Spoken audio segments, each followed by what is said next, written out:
ఈ భారీ భారీ ఈస్ట్మన్ కలర్ లో చూపెట్టిన సినిమా చూసి వాళ్ళు కూడా మోసపోయారు. అట్లాగే ఈ రాష్ట్రంలోని పెద్ద మనుషులు, పెద్ద వయసులో ఉండే వృద్ధులు వాళ్ళకు కూడా సినిమా చూపెట్టారు.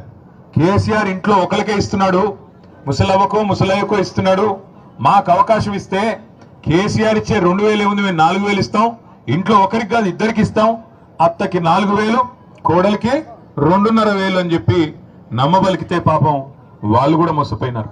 అట్లాగే బలహీన వర్గాల సోదరులకి బీసీ డిక్లరేషన్ పేరిట 42% రిజర్వేషన్లు, బీసీ సబ్ ప్లాను, 1,00,000 కోట్ల బడ్జెట్ అని చెప్పి ఏదేదో నోటికొచ్చినాయని చెప్పుకుంటూ పోతే కొంతమంది బలహీన వర్గాల సోదరులు కూడా నమ్మి కాంగ్రెస్కి ఓటేసినారు. అందులో మీ జిల్లాలో, ముఖ్యంగా ఉమ్మడి ఖమ్మం జిల్లాలో మరి ఇక్కడున్న రాజకీయ సమీకరణలో భాగంగా కూడా కొంత ఆనాడు 2023లో మనకి నష్టం జరిగింది. కానీ ఒక రకంగా మంచిదే, ఇది మనకు జరిగింది మంచిదే. ఎందుకంటే ఇందాక నేను చెప్పినట్టు కొత్తకో వింత పాతకో రోత అన్నట్టు 10 ఏళ్ళు మనం చూసి మరి తర్వాత ప్రజలు కూడా కొద్దిగా బోరుగొట్టినట్టుంది, కొత్తదనం కోరుకున్నారు. కేసీఆర్ గారు రోజు బ్రహ్మాండంగా భోజనం పెడుతున్నాడు, కానీ ఈయన ఎవరో బిర్యానీ పెడతానంటున్నాడు కదా అని చెప్పి ఆయనకు ఓటేశారు.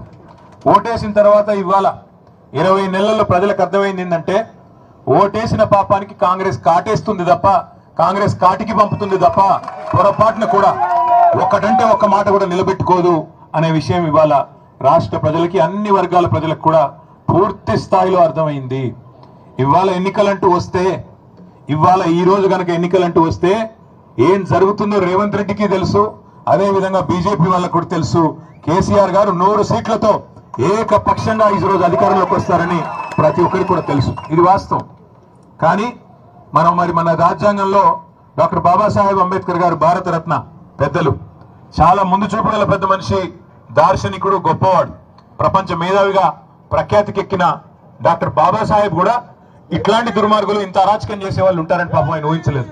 ఎందుకంటే మాట ఇచ్చి 100 రోజుల్లో 6 గ్యారంటీలు అని చెప్పి మరి ఆ గ్యారంటీలన్నింటినీ పొందబెడతారని చెప్పి పాపం ఆయన కూడా పెద్ద మనిషి, ఇంత నీచమైన రాజకీయం ఉంటుందని చెప్పి ఆయన కూడా ఊహించలేదు. అందుకే రాజ్యాంగంలో రీకాల్ వ్యవస్థ పెట్టలేదు. కొన్ని దేశాల్లో ఉంది. రీకాల్ అంటే ఏంటి? ఇచ్చిన మాట కనుక నిలబెట్టుకోకపోతే తిరిగి అధికారం లాక్కునే అధికారం ప్రజలకే ఇచ్చేదే రీకాల్. అది పాపం రాజ్యాంగ నిర్మాత అంబేద్కర్ గారు కూడా ఇట్లాంటి దుర్మార్గులు ఉంటారని ఊహించలేదు కాబట్టి పెట్టలేదు. కాబట్టి మనకు మరొక 3 ఏళ్ళు ఎదురు చూడక తప్పదు. ప్రజలకు కూడా మరొక 3 ఏళ్ళు, మరి ఒక్క తప్పు ఓటు వేసినందుకు 5 ఏళ్ళు శిక్ష పడుతుంది అనేది అర్థం కావడానికి కూడా మరి ఈరోజు వారికి కూడా సమయం ఆసన్నమైంది. కానీ ఒక రకంగా మంచిదే. ఎందుకంటే ఎప్పుడైనా సరే జీవితంలో నార్మల్గా ప్రతిరోజు అన్ని సవ్యంగా సాగుతుంటే జీవితం విలువ అర్థం కాదు. ఎప్పుడు కూడా మనకి మన చుట్టూ ఉండే మనుషుల విలువ తెలవాలన్నా, లేదా ఒక నాయకుడు విలువ తెలవాలన్నా, ఇంకోవైపు ఒక ప్రతినాయకుడు ఉంటేనే దాని విలువ అర్థం అవుతుంది. ఈరోజు అదే జరుగుతూ ఉంది తెలంగాణలో. ఎందుకంటే గుర్రం విలువ తెలవాలంటే అప్పుడప్పుడు గాడిదని కూడా చూడాలి కదా. ఇవాళ అందుకే కాంగ్రెస్ అనే గాడిద ఇవాళ తెలంగాణలో సృష్టిస్తున్న అరాచకం చూసి మరి రైతులు గుండెలు బాదుకుంటా ఉన్నారు. చూస్తున్నారు మీరు, మీ జిల్లాలో 3 మంత్రులు 3 మునగాళ్ళలాగా పోజులు కొడుతూ తిరుగుతూ ఉంటారు.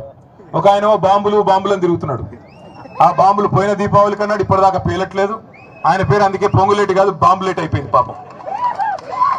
ఇంకా 2 మంత్రులు ఉన్నారు. ఒక ఆయన బిజీగా కమిషన్లలో బిజీగా ఉన్నాడు, ఇంకొక ఆయన వ్యవసాయ మంత్రిగా. మరి ఆయన ఏం చెప్తున్నారో, రైతులందరూ ఇవాళ ఎరువుల దుకాణాల ముందు లైన్లలో చెప్పులు పెడుతుంటే మళ్ళీ ఆనాటి రోజులు వచ్చాయని పాటలు పాడుకునే దుస్థితి వస్తే మరి ఆయన ఏం చేస్తున్నాడో నాకైతే తెలియదు.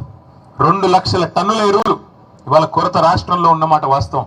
ఎరువుల దుకాణాల ముందు చెప్పులు, ఆధార్ కార్డులు పెట్టి మళ్ళీ ఆనాటి రోజులు వచ్చినాయి, నికృష్టమైన రోజులు కాంగ్రెస్ పాలనలో అని వాళ్ళ రైతులు వాపోతున్న రోజులు ఖమ్మం జిల్లాలో కాదు, రాష్ట్రం అంతటా కనబడుతున్న మాట వాస్తవం.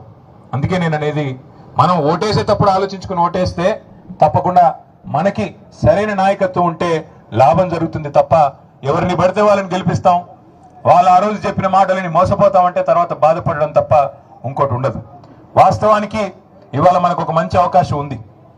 సరే, శాసనసభకి ఎన్నికలు 3 ఏళ్ళు ఉండొచ్చు కాక, కానీ వేదిక మీద కూర్చున్న వాళ్ళందరం కూడా మేము మీకు మాటిస్తా ఉన్నాం. రేపు రాబోయే రోజుల్లో, రాబోయే ఆగస్టు లేదా సెప్టెంబర్ మాసంలోనే స్థానిక సంస్థల ఎన్నికలు జరుగుతూ ఉన్నాయని చెప్పి మరి వార్తలు వస్తూ ఉన్నాయి. మీ అందరికీ, ఇక్కడికి వచ్చిన మా సోదరులందరికీ మీకు మాటిచ్చేది ఒకటే, మీరు మా కోసం శాసనసభ ఎన్నికల్లో, పార్లమెంట్ ఎన్నికల్లో ఈ వేదిక మీద కూర్చున్న వాళ్ళ కోసం మీరు కష్టపడ్డారు. ఇప్పుడు మా వంతు మేము మీకోసం కష్టపడతాం. ఎంపీటీసీలుగా, జెడ్పీటీసీలుగా, అదేవిధంగా కౌన్సిలర్లుగా, కార్పొరేటర్లుగా పోటీ చేయాలనుకునే సోదరులకి నేను చేసే విజ్ఞప్తి ఒకటే, దయచేసి నడుం బిగించండి. ప్రభుత్వం మీద ఇప్పటికే ప్రజలకి వాంతికి వచ్చినంత కోపం ఉంది, అంత ఇబ్బందిగా ఉంది. మరి అట్లాంటప్పుడు దీన్ని కనుక మనం సరిగా వాడుకుంటే ఖచ్చితంగా ఖమ్మం జిల్లా పరిషత్తు, అదేవిధంగా కొత్తగూడెం భద్రాద్రి జిల్లా పరిషత్తు కూడా మనం గెలిచేదానికి అవకాశం ఉంది. అట్లాగే మున్సిపాలిటీలు కానీ, మండలాలు కానీ మీరు యువకులు ముఖ్యంగా ముందుకొచ్చి కాంగ్రెస్ ను చీల్చి చెండాడి వాళ్ళు చేసిన మోసాన్ని కనుక ప్రజలకు సవ్యంగా విడమర్చి చెప్పగలిగితే అద్భుతమైన ఫలితాలు సాధించే అవకాశం మన ముందే ఉంది. ఎందుకంటే మీ జిల్లాలోనే ఈ అవకాశం ఎక్కువ ఉంది. ఎందుకంటే గొప్ప ఆశతో ఏదో చేస్తుంది కాంగ్రెస్ అనే ఒక ఆశతో మీ జిల్లాలో ఆ పార్టీకి 9 సీట్లు కట్టబెట్టారు. గెలిచిన మన ఒక ఎమ్మెల్యే కూడా వాళ్ళలోనే కలుపుకున్నారు. ఇప్పుడు మొత్తానికి 10కి 10 వాళ్ళే ఉన్నారు. అదేవిధంగా ఎంపీ గారు కూడా వాళ్ళే గెలిచారు.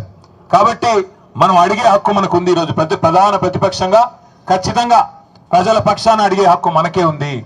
ఎందుకు అంటే ఇచ్చిన ప్రతి మాట నెరవేర్చేదాకా ఎన్ని అక్రమ కేసులు పెట్టినా, ఎన్ని రకాల అపసవ్యపు మాటలు మాట్లాడినా, ఎన్ని రకాల డైవర్షన్ పాలిటిక్స్ చేసినా వదిలిపెట్టే సమస్య లేదు. రేవంత్ రెడ్డి భరతం పట్టే బాధ్యత, కాంగ్రెస్ భరతం పట్టే బాధ్యత మనందరం సమిష్టిగా తీసుకుందాం. రేపు ఇక్కడ గులాబీ జెండా ఎగరేసి ఖమ్మం జిల్లాలో ముగ్గురు మంత్రులున్నా వాళ్ళ వల్ల ఏమి కాదు, ప్రజాబలం ముందు ఎవరైనా సరే తల ఒగ్గక తప్పదు అనే సందేశాన్ని రేపు ఖమ్మం జిల్లా నుంచే ఇద్దాం. దానికోసం వాళ్ళు డబ్బులు బాగా ఉండొచ్చు, వాళ్ళకి డబ్బులు పంచి గెలుస్తామనే అభిప్రాయం ఉండొచ్చు. ప్రజలు మేము మాల మీద డబ్బులు కొడితే మాకే